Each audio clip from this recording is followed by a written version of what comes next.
Lord, we are so excited to be here in Salmon. We pray that you keep us safe, you help us educate these wonderful folks we have here with us today, and we pray that you keep everybody safe, you keep our horses safe. And God, we pray that you bless us here today, that everybody gets something to learn, that we all get to spend time together. And God, we love you, and we thank you, and we trust you. In Jesus' name, amen.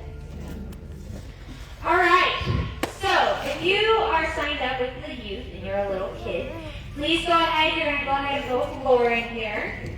Parents of little ones, please remember you are not allowed to leave the facility without your child.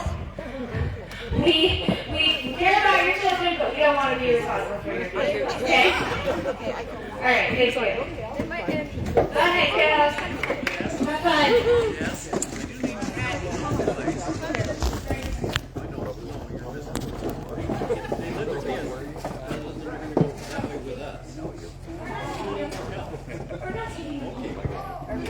Kids home. I've got one. She's more than enough. All right. So, like I said before, my name is Jessica Merrifield. I'm your guys' clinician for today. You guys kind of scoot down so you can see now that we kick all the kids out.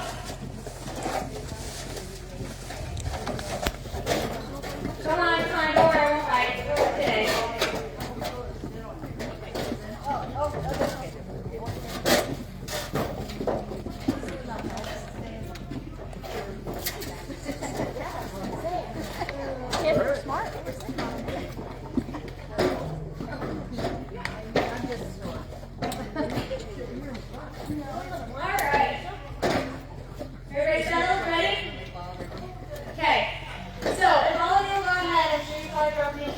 Already.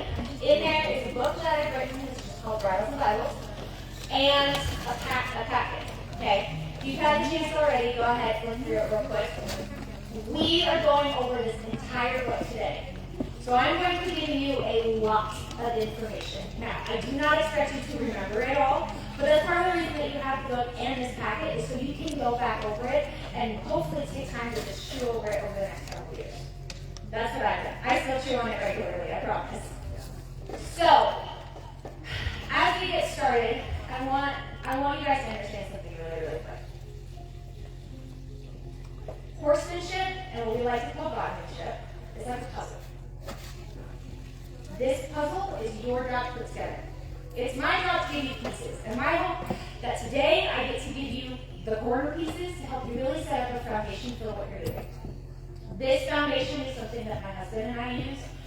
Brady and I went to TVCC, it's Fort Valley Community College, and we went through the horse program for certified horse trainers under a man named Wade Black. Have any of you heard of Wade? Okay. Wade is Martin Black's son and Ray Hunt's grandson. He has an amazing amount of knowledge, and I was truly blessed to get to learn from this man and meet my husband there in the process. So one of the things that I love that Wade did was he gave us what he would call definitions. So you're going to hear me say a lot of words that you've never heard before. Don't worry, I will do my best to give you definitions. Last year I had the opportunity to pick up for a friend of mine who was teaching at the college there. She was having her baby, so I went and did her class for her first semester. Today I really want to structure everything like a classroom. That's the way I teach best. So if you have questions, ask your questions. If you have a comment, say something. And if I don't know the answer, trust me, I will tell you I don't know, and then I will go home and study for probably the next 3 months and call you later, okay? So, one of the things that my husband and I do is with this horsemanship, godmanship piece, I really started to understand, sorry, hold on. Holy Spirit comes over you, start crying. I'm going to cry at least 6 times today, so. Mama. One of the things that I really learned when I really started to understand July and horsemanship was that was when I understood my relationship with him, was through this idea of training a horse. Wade used to do this thing, he called it CCS, the Christian Calvary Fellowship. So when I was in college, every Wednesday, he'd get all of us kids together and he would explain passages and pieces in the Bible and compare it to the training that we were doing in college. And for me, that was when my relationship with God clicked. I grew up a Christian. I went to Sunday school, watched VeggieTales, but I didn't understand the relationship piece with Jesus until I started writing. as you might think that I am. No, I did not grow up on a ranch. No, I didn't even get to really do much 4-H. I did maybe 3 years. I didn't ride. I was actually a softball player for the longest time. And it wasn't until I got to college that, and I walked in there totally big-headed thinking I knew how to ride. Quickly learned when I did it. But I spent the last several years coming up and putting together my own horsemanship, and in the process, putting together my godmanship. So, where are we going to start? So I'm going to grab my handy dandy whiteboard, and if I have a volunteer who can pull this for me, because I don't have a stand for it, that would be very helpful. Either I'm trying to drop it. It's a very expensive $20 whiteboard.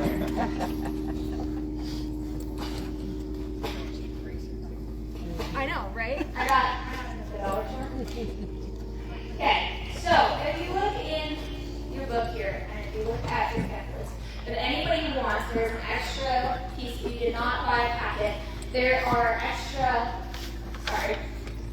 we have extra pieces of paper here with the information on it. So does anybody want one of these? Go ahead and just pass it around. So, if you look in your book, there's basically 2 sections. Section 1 is communication, section 2 is relationship, okay? When I was doing this, I was looking up definitions of horsemanship. And I got a lot of different definitions from Google, so you can imagine. All the way from somebody who has the ability to get on a horse to being able to control the horse, a whole bunch of different stuff. And none of those really felt like it was it. Didn't really understand it, right? I have decided, and this is just me, this is my horsemanship, this is my foundation, this is what I'm teaching you. You don't have to use this if you don't want it. There are 2 parts to horsemanship. You have to be able to build a relationship, and you have to learn how to communicate. Okay? Does this make sense? Now, the relationship piece is what we're going to talk about here.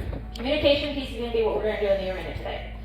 Now, relationship is the hard part, but also the easy part. And I know that sounds really confusing. This all comes down to you. So, if you flip to the second section, I'm rewriting this book later, okay guys? I will put the relationship piece first. In the relationship piece, we've got what I sat down and talked to God a lot about was building a home, building a house. You guys heard that verse where he talks about, you're in the sand and the house falls down in the sand, right? Let's see, I think I have that verse here somewhere. Sorry guys, I have to get out my note cards.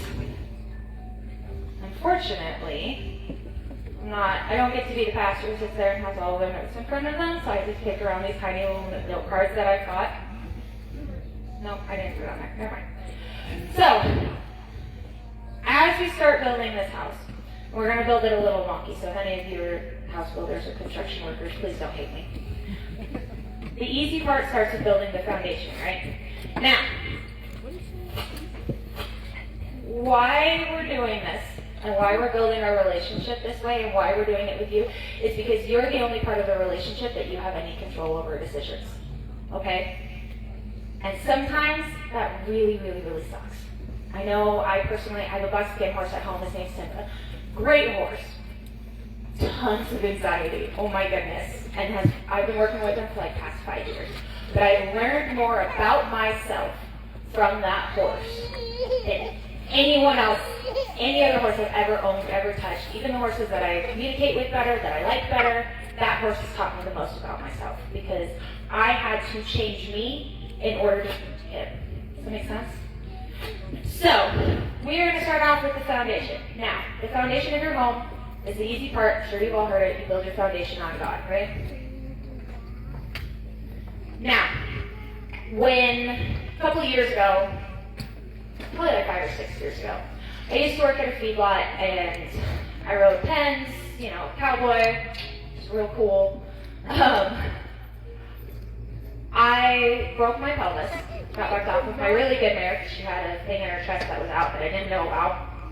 My wife flighted to Boise, And it just started this snowball effect where my whole life just, right? And I'm sure some of you have probably been there before. I was that person who was just desperate to make things work. Things were going to go my way. This was my 5-year plan. I was going to do it. Did not work, no matter how many times I tried. It's 2020, I break my pelvis. Because I broke my pelvis, I lost my job. Because I lost my job, I lost my apartment. I had to sell my good horse because my job had told me that I couldn't bring her back. And I got to a point where I'm like sitting in my car, no job, no home, 4 horses that I can't pay to feed, my good one gone, and I'm just bawling my eyes out and screaming at God, like, what do you want from me? I don't get it. And he told me, he's like, you're building your life on sand. It's just a sand castle just falling down. He's like, let me help you rebuild. Let me help you make it sturdy. So this foundational piece, I want everyone to understand, and I think this is something in Christianity we tend to miss a lot, especially for new Christians or people who are trying to rebuild their relationship with God. God's going to tear down and take away everything in your life that he does not have for you. And it's going to happen. I've had so many friends come to me and they're like, Jess, I want to follow Jesus. And they start following and things get hard.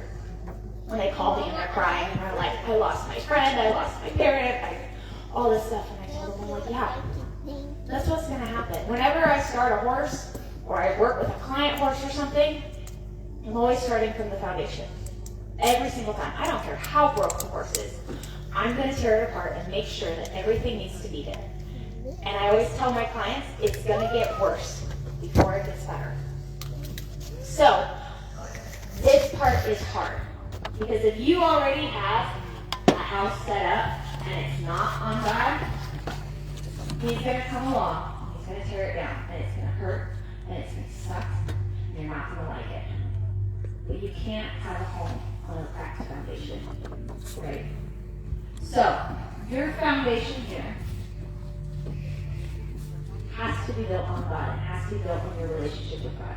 Because everything in your life needs to be set upon it. So, we're going to move on to the next part, which is, sorry, excuse me, we're good. We're going to move on to the next part, which is the walls. Now, what do you think of when you think of building your walls? I want you to think about your character, your identity, as the touchy word of today is. Right? What makes you you? Walls are like boundaries, kind of. Think about your character, though. Right. Think about who you are as a person. What makes you you? Makes you individual. Values. Okay? It's a good idea. So what happens is a lot of times we tend to build our walls on things that are this world. Things like, I'm a mom, or I'm a horse trader. I'm just using myself as an example. Cowboy. Right? Are any of these sturdy building materials? No. Why? Because they can be taken away. Right? I remember talking to my mom one day after I moved out, and she had a really hard time when I moved and left for college. And I was talking to her, and I was kind of explaining this idea as it was coming to me. And my mom's a therapist, so she's very smart. And I remember her telling me, she goes, I really struggled when you left because I felt like my identity as a mom had been taken away. So you can't have walls, even if you build it on God, you can't have walls that are unsturdy, right? You can't have these as your building materials, because if you've got a good solid wall here and this wall comes down, what happens to the rest of your house? Right? So, instead, I want you to think about your character. I want you to think about personality traits, things like I'm kind, I'm patient, understanding, right? Those things cannot be taken away from you. It'd be no different than if you come up to me and go, your hair's blue. Is my hair blue? No. If she comes up to me and goes, you're really rude and I hate you. Is that true? No. Now, here's the other great thing about these walls. These walls can be taken down if you've got ones up that you don't want there. But if you have a good carpenter who can help you. He can help you remove these walls and rebuild them to what you need, right? And he does this to me regularly. The other analogy with these walls that I kind of want to give you is something that I use a lot. Have you guys ever like on a Hobby Lobby and got one of those like cute little decorative shelves? I have one at home. I love it. I think it's adorable. These little decorative shelves are not designed to put big, heavy loads, right? They're not built for your pots and pans. They're not built for your boxes that you store in the garage of Christmas stuff, right? They're there for like a picture frame and a candle and cute little stuff, right? I want you to imagine that each of you has your own Hobby Lobby cute little shelf, okay? And on this shelf is where you put your character, right? So I'm gonna put kind, maybe funny, not the best one, but it's right? Patient, which is where I'm learning a lot. Humble, loving, trusting, right? Now, everybody close your eyes. Picture your shelf. What is on your shelf right now, and how heavy does it feel? What's on there? What are you putting on there that you're not giving to God? Are you stressed about money? Are you stressed about your kids, your friends, your horses, your truck payments, your house, your garden? These are the things that are not meant for you. You don't need them. Now, God has this giant, huge, good amount of shelving like a library that's going to take everything that you need. When you get the chance, visualize taking those things off your shelf and handing them to God. There's going to be some things there that are so heavy you can't pick up, and you're going to have to ask God to pick them up and put them on his shelf. One of the things I tend to do regularly is I accidentally come over here, take it back off God's shelf, and put it on mine for some reason. And then I have to go, wait, no, I don't need this, you take it, sorry. Take this.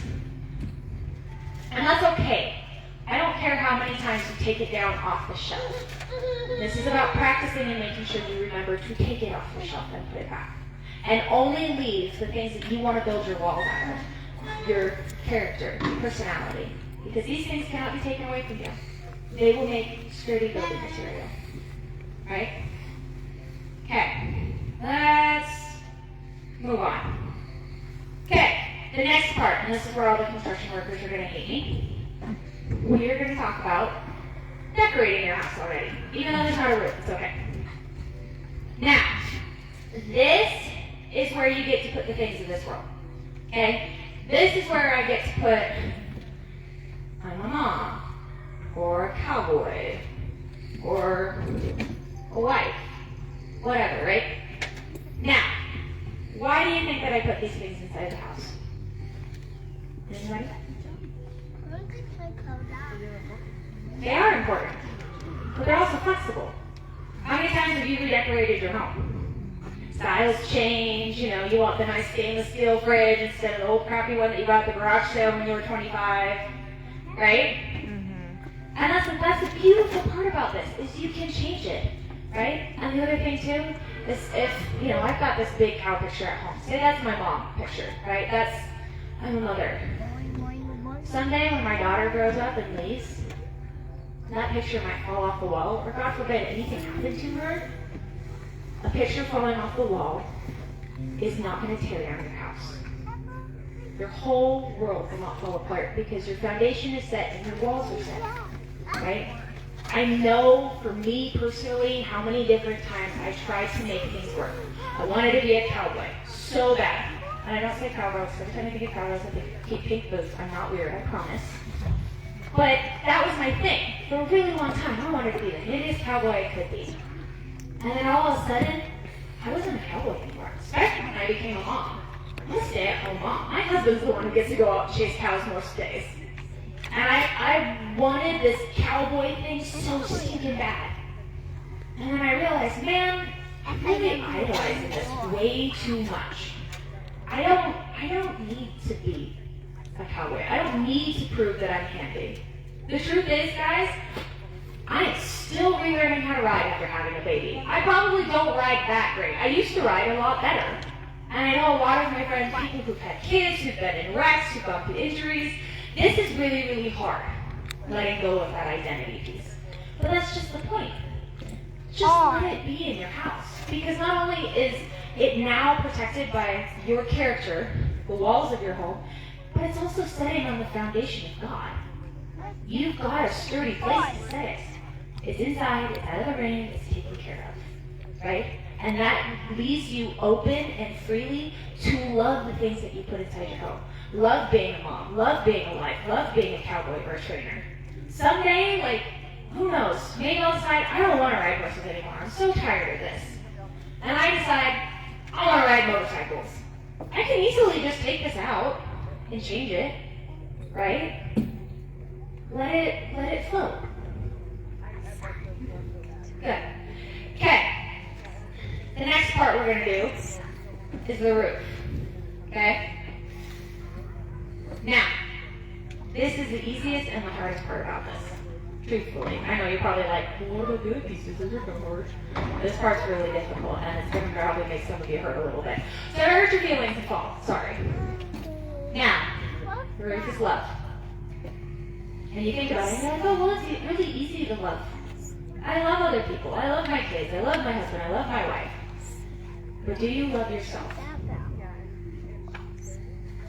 How much do you love yourself? Because you can't love other people until you love you. And you have to let God love you. God has a specific job for you, and He loves you endlessly. His Son died for you. I didn't understand the weight of that until I became a mom.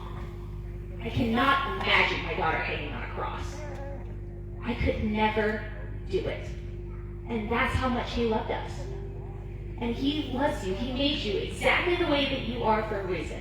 The exact date you were born, the exact amount of hairs on your head. And if you can start to learn to love yourself the way that God loves you, to see yourself the way that God sees you, you would not believe the amount of ability you have to love others, to go and understand other people, no matter what they do, no matter how they hurt you. And it's hard.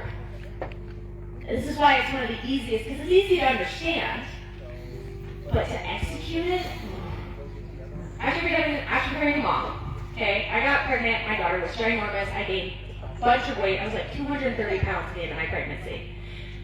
Yeah, it was not fun. But afterwards, I really struggled to love my body again, to love myself, because I was cute, man, before I had a kid. Holy crap, I was skinny, I was pretty, I could move well, and then I had a C-section and a baby, and now I'm like, ooh. I just barely started being able to get on my mare. She's very tall, I'm short legs, it's not a great combo, but I'm working so hard. So you guys know, even I'm a work in progress at this point. But learn to love yourself, because then it frees you up to love the character walls that you build, to love the people in your life, and to love God. They say God is love, right? So now you've got a sandwich effect like this here. Does that make sense? Okay, the next part we're going to put is the windows. And this part sucks too. Windows are vulnerability. Now, I know everybody hears that word and they go, ooh. It's kind of like the word sin. You hear the word sin and you're like, ooh. Right? Kind of gives you the chills. Vulnerability can be really, really difficult because a lot of times people in our lives have used it against us, right? You're honest with somebody, you tell something bad about yourself, and they use it against you to say, oh, you don't know what you're doing, or whatever happens, right? And here's the thing. If you go out and you look at some big, gorgeous house, like the beautiful house that we get to stay in, oh my goodness, large, gorgeous cabin, the front of it has these big, giant windows, right? You see that $1 million house on the road that you pass by. Ooh, look at live there, it looks so pretty. And the gorgeous thing about big windows is they let light in, you can see the view. But what else happens? Hot. You do have to clean them. everybody else can also see it. Right? And that's the point. I want you to be vulnerable with people, even if it's hard, even if it's stressful, even if it's scary, even if it has the possibility of getting you hurt. Right? Because if no one ever gets to see inside your home, no one ever gets to see God's light shine through you. He doesn't get to see what He's put in your life. Nobody gets to do those things. That's why I'm so brutally honest with you guys myself, right? Tell you I don't write that great anymore after I had a kid. When I was teaching at TVCC, I told all of my kids, do as I say, not as I do, right? I had my baby 3 months prior to that. And it doesn't mean that I didn't know what I was doing, it just meant that I didn't have the ability to execute it. And I'm working on it, we're almost there, okay? But as you move through this, as you do this, don't be afraid. I think it says like 365 times in the Bible, do not fear, right? I know this stuff is hard, but that's exactly what we are here on this world to do, is to get through hard things. When you train a horse, what I do, I purposely want to scare my horses. I want my horses to be nervous. I want them to be scared, because that is where they're going to turn around and learn to trust me. I know I've gone to a lot of barns and a lot of places, and somebody's doing something scary and spooks my horse. Like a couple weekends ago, we were at a rodeo clinic. I was teaching horsemanship there, and they had one of those bucking bull things that you manually push. And I'm riding my good old paint horse. And I'm sitting there, and I start running this thing, and he's like, "Home out!" And I'm like, "No, go back." And these kids stopped. And I said, "Hey, go ahead, keep running it." Right? Now, do I blame my horse for being scared of that? No, absolutely not. But that's my opportunity to get my horse to trust me more, to deepen the relationship that we have. But he had to be vulnerable with me in that moment. Okay, now, we have gone through all of these pieces in the book. After I wrote the book, I realized there's another one. So I will be rewriting the book, okay? And this is probably the hardest one for me to learn because I am incredibly stubborn. But what our house is missing is a door. And I used to not even teach this part because I didn't know. I hate the door. Sorry. Personally speaking, I don't like the door. The door makes me mad. God's working on everything. The door is forgiveness. Yeah, that was nice, right? I don't even like talking about it most of the time. I've always been the person to just be like, you hurt me, you're gone, bye, I'll never speak to you ever again. But what happens is if we leave the door shut, we never have the ability to help anybody. Right? I've had family members that have hurt me that I'm like, nope, I don't want to be around you, I don't want to see you, we're done, I no longer know you. And I shut that door. And God comes up and he goes, Jess, you shut this door, I can't help them. I know how much that forgiveness part hurts. Because here's the thing, it doesn't matter if they ever say sorry. It doesn't matter if they ever come up to you and go, you know, I hurt you. I'm really, really, really sad about this. I can't believe I did this to you. It doesn't matter how much they regret it. It doesn't matter if they never say anything to you and think nothing happened. You don't have to go up to them and be like, hey, it's okay, I forgive you. The part doesn't matter. It's about forgiving in your heart. Because when you do that, it leaves room for healing.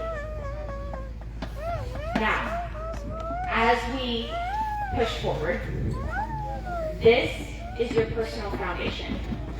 These are the things and the tools that you need in order to be a good horseman and a good good horseman and a good godman, right? Because this is the only part that you control. You would not believe. I used to do riding lessons with a couple different people, and I'd go to their place and I'd work with them and their horse. That was my favorite part of the lessons and the training and all the stuff that I've ever had. And I would see so many people who were just like their horse. I taught one guy's daughter for a while, super sweet kid. They had, I think, 3 or 4 horses. And her and her dad had actually swapped horses. The horse that she rode was supposed to be her father's, and the horse that he rode was supposed to be his daughter's. And this horse was a rodeo horse, so every time it got to an arena, it just wanted to go, right? That's what it had been trained, so you don't really blame it. And he rode this horse. This man had 3 jaws, worked his butt off and go all the time. And it's interesting. Some people, when you start a horse, and most of the time, they end up with your personality course. Some people get attracted to a horse because they reflect them. Horses are like a mirror. Simba, that buckskin I had, I liked him because he reflected me. Hopefully, Big Girl is picking up more of my better traits, which is the blue run mare to me right today, and less of my pre-relationship with Jesus, Jess. That was not a fun person. But what traits do your horses have that reflect you? I remember one time I had my horses at a friend's house. They were out in the pasture, and my buckskin horse Simba, who I told you reflects me a lot, he was out there with her mare Coffee. Now, Simba and Coffee are in love. They think that they are just married and meant to be, right? Simba would go around and kick away any of the other horses from Coffee. And Casey calls me and she goes, Simba is so protective of Coffee. And I was like, that's weird. And I really sat down and I thought about it for a while. And I realized I'm the same way with the people I care about. I am not the nice, sweet little Christian girl that sometimes people think that I am. I'm pretty rough around the edges, and I'm that person that if we go to a store and my girlfriend's with me and they try to hit on her or do anything inappropriate, I'm that person who's going to go punch them in the face. Right? I'm protective of the people that I love. I'm protective of my kid, protective of my horses, and I realized that he had that trait because I have that trait. Right? When you spend a lot of time with a horse or a friend or a spouse, you guys notice you start to kind of act like them? When you start spending time and building a relationship with Jesus, you should start to act like him. And that is why he wants you to have a huge relationship with him. I've had so many people that I've talked to who kind of believe in Jesus, not really, and they've told me, they're like, I just don't think that you need God to be a good person. And I told them, you're right. That's not why you have a relationship with God. A relationship with Jesus means God loves me. He's the foundation. He's a parent. I just want to be with him, right? And he just wants to be with you. But becoming a good person is something that comes after. It's like a side effect of spending a lot of time with someone not holy, right? So, where are we at? Okay. You guys feel like you got that down okay? Any questions? No? None? Really? I'm not good at speaking? Cool. Huh? Probably. You'll probably come up to me and be like, I have a question about this. This doesn't seem right. I'll probably be like, yeah, you're right. Okay. You can go ahead and take that down, please. I'm going to keep you, though. You get to hold things for me. Okay.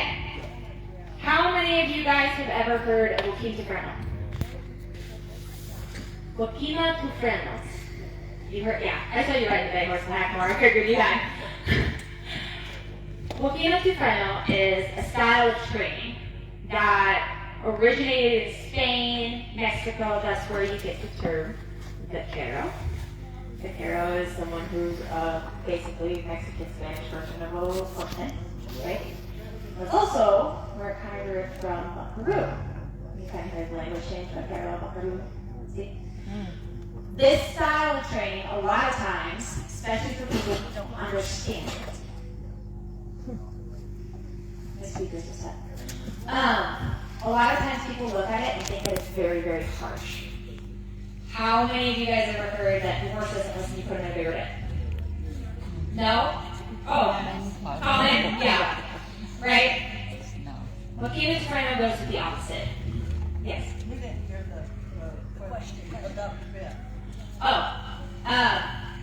Have you ever heard of people saying if your horse doesn't listen or gets a hard mouth, put him into a bigger bit? Right? A harsher bit. With Joaquin Tufreno, you do the opposite. And this is how we train our horses. If I've got a horse that's hard in their mouth, I'm going to push them down a bit. I'm going to put them back in the snack hole. Or sometimes even a dog bone snack hole, which is even a little bit softer. The reason being is because you need to have soft hands. with key to frenno. Now, you can either start in snaffle setup, this is the dog pose I was talking about. Thank you.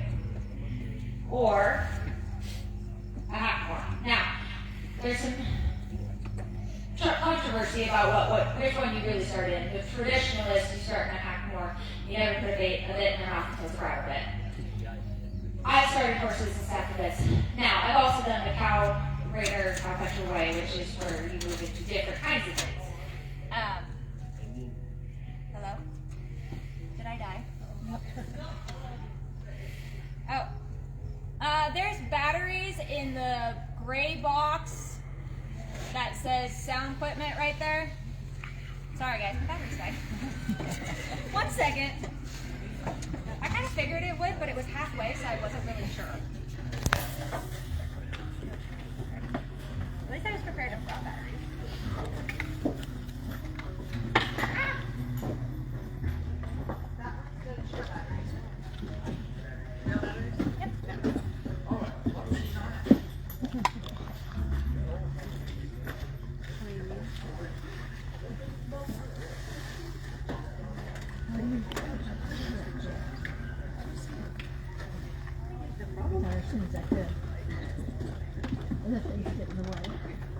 Sorry, hold on. Good. Okay, we're good. What were we talking about? Yes. So, you go from under a snaffle bit, or you start in a hack more. Now, I know you were riding in a hack more. I think you did pretty good too, honestly. You impressed me. It's hard to do.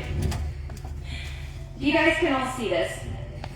When you ride in a hackmore, and hackmores are actually my absolute favorite. I've trained most of the horses that I did with people in a hackmore because they worked cows better, they worked just a little bit less about what was in their mouth and more on what I was asking them to do.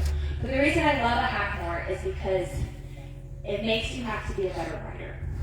Now, sure, a lot of you have always heard, control your horse, control your horse, control your horse. I'm here to tell you today, that isn't it. You have absolutely no control of your 1,200-pound animal. If they did not want you on there, I promise you would not be there. The hackmore leaves a lot more room for mistakes. And that is how your horse is going to learn. And it's exactly how you learn too. Make a mistake, correct the mistake, let them get back to where they need to be. Right? Just as God has done with me many times. Probably smacked me in the head a lot too to be like, Jessica, listen. Right? Now, when you ride off a hackmore, this is a Makati, this is a really cheap Makati, I'm getting rid of this soon. But the idea is not that you ride off of the nose bands. A lot of people tend to think that if I pull on my horse's nose, then they're going to stop. That's not how these are designed to work. You're actually supposed to ride off of the knot underneath. And I'm going to show you guys how I ride with my hands and my reins, and it's going to be a little bit different because there's never any of this. Ever. Not to stop, not to back up, none of it. When you ride in a hackmore, it's designed to come up and actually bump the underside of your horse's jaw. This can be kind of sensitive here. So, when I'm riding, and I pick this rein up, I bump a lot, all the time. And sometimes I do this with my snaffle too. Depends on the horse, right? I have to change my training depending on the horse. So, the reason I love this though is because it takes away this idea that you have any control of your horse. It really makes you use your body language, right? Now, as we move forward, as my horse starts to do better and better, start to listen to my seat, listening to myself, we will move into a 2-rein. Now, you guys can all see this piece, right? This is called a bozalita. This is basically a miniature version of a bozal or a hackmore. Hackmore. That's where people get confused. Nose piece is bozal, whole thing is hackmore, right? And that is completely different than a mechanical hackmore. So, put my horse into a miniature bozalita on my horse. Yes. What is the difference between a hackamore and a Makati? So the Makati, that's a good question. The Makati is the rope. The horsehair rope piece. So you'll see it on my snaffle bit setup that I have for my mare. That is the Makati. Okay. Different piece of it. Also, other piece that you guys should remember, this is not called a headstall, this is called a hanger. There it goes up. Okay.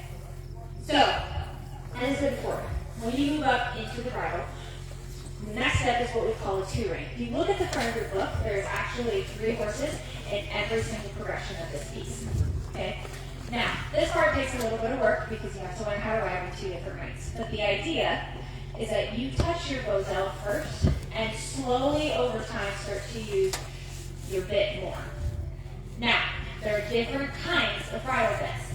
This mouthpiece is called the Mona Lisa. You guys all see that? Underneath, there's a roller. This is one that my husband and I use fairly often. This was actually this is my husband's part. Now, the other piece that you guys will also notice, ignore my crappy reins here. Like I said, people outside up here didn't want to ruin anything nice. There's a lot of poop. If you look, we have Rommel reins, okay, and chains hanging off of this bit. Now, if you look closely on the Rommels, there's what we call buttons, these little pieces here. That is to help your horse learn to neck rein and help listen really carefully. That actually is the same reason that we ride in the horsehair Maccabees. That horsehair tickles the horse's neck in order to help them be more sensitive, right? Now, usually there's what's called a fork on the end, and you can see that here in this setup. See this piece? Ours broke off. Which is really sad because these reins are very expensive. They're like $300. So you take very good. But as you guys start to learn how to ride, and if you are ever interested in doing this, one of the things that's important to notice is look at how that bit sits. Do you see the natural position? These bits are very expensive because but the balance is incredibly important in that horse's mouth. This will help your horse learn how to keep their head in what's called a natural position, that nice kind of tucked look. Okay? Now, as I said before, there are different mouthpieces for bridle bits. This one, as I said, is the Mona Lisa. This one is called a half-breed. This one belongs to a friend of mine. You can kind of, my headstall's not helping. You can kind of see how it balances, right? Like I said, there's a roller, and there's a whole bunch of other ones. But you get really buckaroo and really good. You get to move your horse into what's called a spade. Now, I borrowed my friends because I am not rich enough to buy a spade bit, so things are like $6,000 to $300,000. So, someday. But you see how everybody like this kind of looks super harsh, right? If you think about it. You see how it's balanced? This is a really, really old one. See that? Now, everybody always looks at these spade bits and go, oh my gosh, I believe somebody put that in their horse's mouth. But let me explain it to you. You think about your horse, and the palate that they have on the top of their mouth is long, right? It's not narrow like ours. This covers more surface area. This is more comfortable than a snaffle. When you put a snaffle in a horse's mouth, that comes with points. Now, I never, ever, ever ride my horse in a snaffle chain. Those are the harshest bits that I've ever seen. You can break a horse's mouth with those things because you are pushing in one spot and it's squeezing the lower part of a horse's jaw, especially when they're used incorrectly. Now, the important piece to remember is that with these bits, you have to be an extremely good rider, which is also part of the reason that I'm not riding anyone right now. Okay? Your horse needs to be super light and super sensitive in order to ride one of these. These bits are called signal bits. They are not for training. This is, I have a very nice, bred, well-built, well-trained horse. Not, I slapped in my horse's mouth because they didn't listen. Now, there's always different variations of spade bits. You're going to have a lot of different mouthpieces and everything. My goal as a roamer is to get her and make her a spade bit horse someday. That also means that I need to be a spade bit rider. Now, when you ride, one of the things you can do that people have often done in the past is they have believe in the traditional way, and the way like the vaqueros were trained, is they would take 2 pieces of horsehair from the mane of their horse, and they would tie it between the chain and the romal. And if you could ride that horse without ever breaking those hairs, you had a true bridle horse. Okay? I usually just go, well, if I can ride my horse bridleless and have my communication there, I can put a bridle bit in her mouth. Unfortunately, he did leave our bridle horse at home because he injured himself a couple weekends ago, so you only get Brady and I on colts. But as you move through this progression, your last step is what people call straight up in the bridle. Okay? Now, you'll see I have another little goes lead here. Instead of putting the reins on it, usually what we'll do, and this one's the center tie, so it ties onto their mane or onto your headstall, whichever you prefer. We put what's called a get down, which I didn't grab because I think my dad stole mine. A get down is usually, sometimes, often a very, very small version of Makati, like people usually use horsehair, the nice ones, or you can use whatever else. But it ties around the horse's neck, and then you slip it just through here underneath the horse's face. And you don't use your reins to guide your horse because these are such big bits. You drop your reins and the horse steps on it, you might injure your horse's mouth or make him really, really mad. So, does this all make sense to you guys so far? Do you have any questions? No? Are you sure? How are you doing on that? I don't know. Can you just expand on what is a bridle horse? Because I've heard this term, but I don't actually know if it applies to me, or have I seen a bridle horse? What does a bridle horse look like in action? Is that the one that's out there spinning? Like, that's a great question. Okay. I think it depends on the rider, truthfully. My bridle horse doesn't spin holes in dirt. He doesn't do sliding stops. He will stop really, really hard. He doesn't do sliding stops. My husband and I were ranchers. We work on a big old Charlotte ranch in eastern Oregon. And so bridle horse for us, and what we usually like to say, is more about the horse's temperament than it is about the physical foundation of the horse, right? Simba, for me, I don't think he'll ever make a bridle horse. And some horses won't. And that's okay. Not every horse needs to be a bridle horse. It depends on the horse itself, right? Where is the mindset at? Does your horse want to pay attention to you? Does he want to run off and be buddy somewhere? Will he listen when you say, hey, look at this, hey, do this? For us, our horses have a job to do. They need to be able to go trail cows, I need to be able to rope and tie off on them, which means I will get off my horse while my horse holds a cow and I go doctor it, right? So it depends on the rider and the horse. Have you guys ever heard of the reining cow horse stuff, right? So, reining cow horse, a lot of times they don't put the chains between their bridle bit and their bit. But for them, it's going to be a little bit different, right? They need to be able to do sliding stops. They need to make really nice circles. They need to be able to spin in dirt, right? So it kind of just depends on what job you have, what you're doing, how you're riding. Reining cow horse doesn't need to be able to rope off of their rider horse. Does that make sense? Mm-hmm. Does that answer your question? Yeah, and I want to know, like, throughout the day, do I have a bridle horse? Do I need a different bridle? So maybe we can get to that. Yeah, I will definitely take a look at your horse, kind of tell you where you're at. Most of you guys probably are not starting colts, right? No. Oh, that's okay. You personally probably don't need to worry about this progression, but I wanted to make sure that I explained it to you guys because this is kind of almost what I would call the foundation for Bridles and Bibles. Our motto is learning to become God's bridle horse, right? I want to have the relationship with God that a bridle horse will have with me.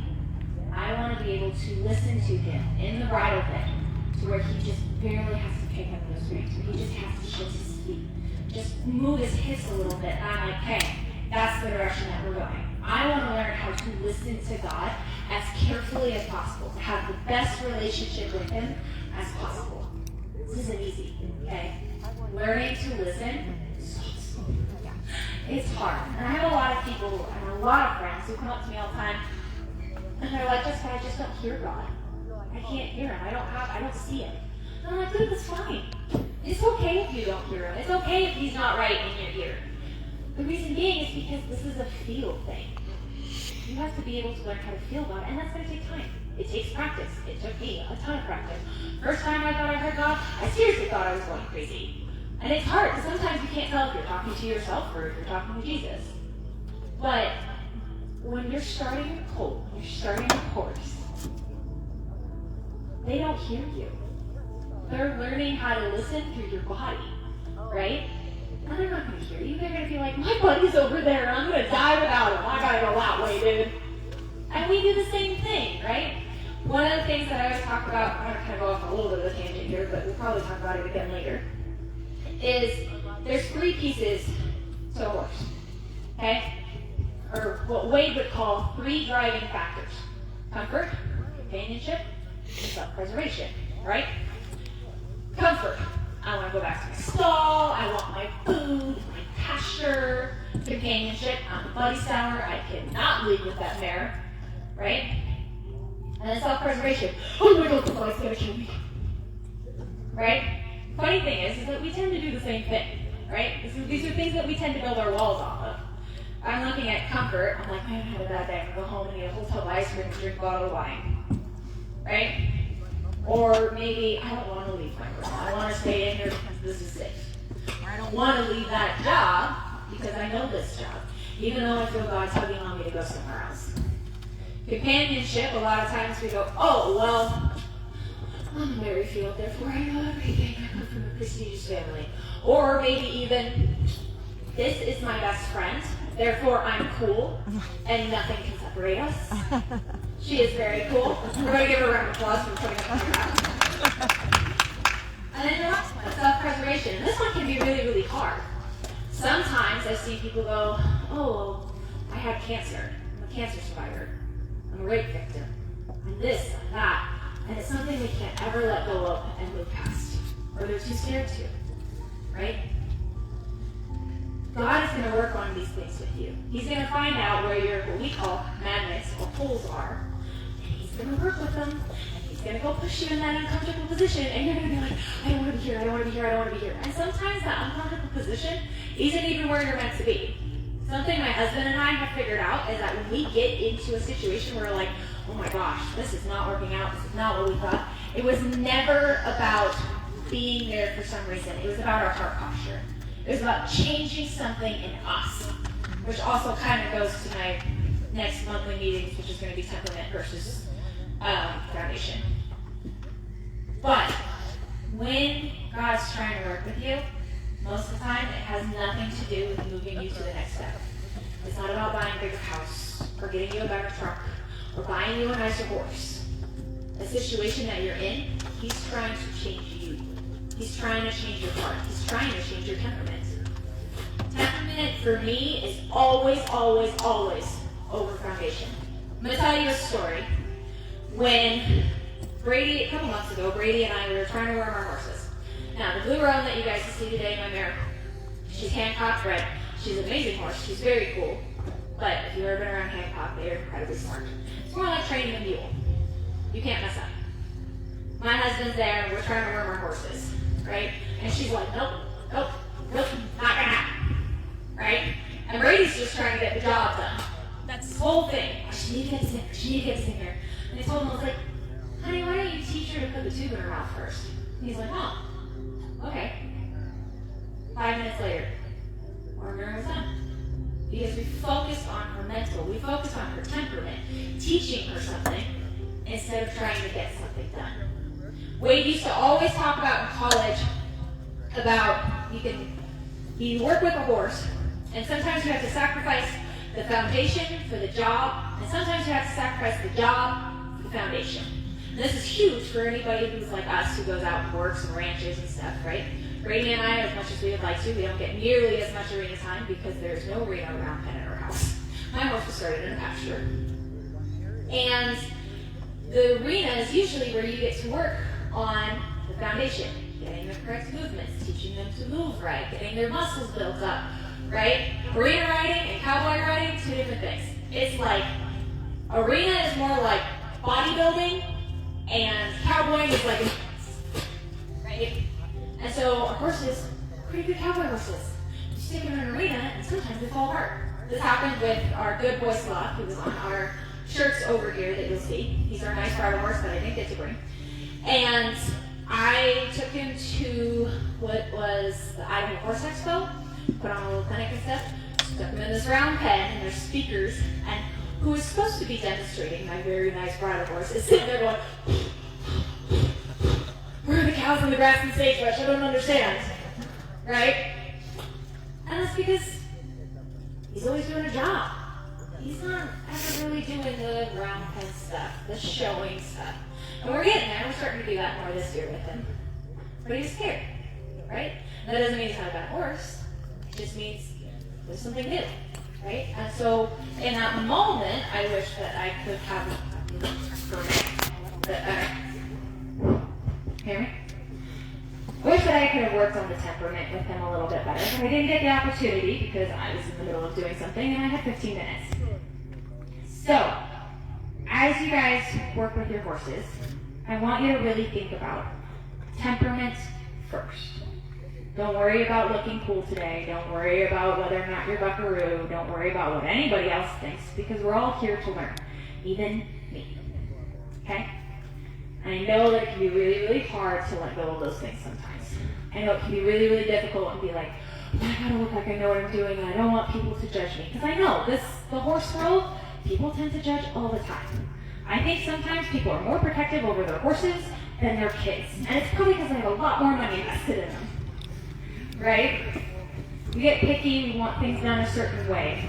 But that's not what you're here for today. You're not here to be judged at a show. You don't need to look cool. I don't care if you're riding a helmet or sweatpants, or if your horse is freaking out and trying to buck you off. You're here today to learn. And we are going to go over some of the most basic things in hopes that you have the ability and the tools that you get to leave here today with okay, I know what she said about this. I remember what Brady told me about this piece here. And you can start changing your focus as you work with your horse to temperament instead of getting the job done. Now, that doesn't mean you don't let the horse do the job. You still have to do the job. If your horse doesn't want to cross the bridge, you help them, get them up there, please still cross the bridge. Right? There are no bridges today, don't worry. It's just an example. So, does anybody have any questions? Yes? That's a great question. What was the question? How do you know which bridle or bit is right for your horse? Are you talking about bits in general, or are you talking about bridle bits? Both? So, honestly, I think it depends more on your rider than your horse. How good of a rider are you? Most of the time when I put kids on my horses, I'm not going to put them in a bridle bit. I'm going to put them in like a snaffle, or sometimes we do a dog bone snaffle bit. I love those. So it really does depend on your skill level of your rider than it does your horse. If you've got a horse that is running through your bit or pushing through things, put them back into a snaffle bit. If they can't listen to you in a snaffle, they can't listen to you in a bigger bit. And I don't really care what bit you use, unless it's a Tom Thumb. If any of you came in a Tom Thumb, come see me, I will give you one of mine. I have some extras, okay? But, like I said, it depends. And honestly, tools are tools. In the horse world, I see so many people go, oh my gosh, it's a huge bit, or oh my gosh, I can't believe you ride your horse in spurs. But do you know how the tool works? An ill-fitting saddle can damage a horse more than a spur, right? Use your tools correctly, and you're not going to have an issue. If you're wearing spurs, spurs are designed to roll. This doesn't hurt, ever, never should. This definitely hurts, right?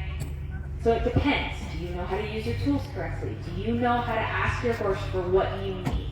Any of you who are in snaffle bits or shank bits, I'm sorry, I'm going to be changing the way that you use your reins today. Well, good. Any other questions? Okay. Where are we at? 11:01. Yes. I did want to tell Shannon and anybody else that Down the Fence that's on Netflix is, I think, a real good explanation of reining cowboys. It is. I love that movie. I also really like Buck Brennan's movie, Buck. That's a good movie. We really do focus a lot on the natural horsemanship that's pretty much combined with the working background. So, good. Where's... Okay. Alright, so it is 11 o'clock. Man, I'm right on time. Doing good. Well, you guys go ahead and take a break. Go grab your horses. And we're going to kind of move towards the arena, okay? You have till 11:30. The one that's on.